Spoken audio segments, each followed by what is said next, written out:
Hey everyone, here is my tip of the day today. When trying to lose weight, the switch from glucose burning to fat burning is the hardest. Just think about it this way.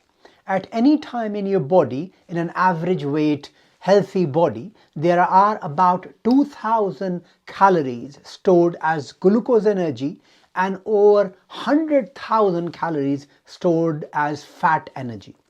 To tap into those fat stores, you have to burn your glucose calories first.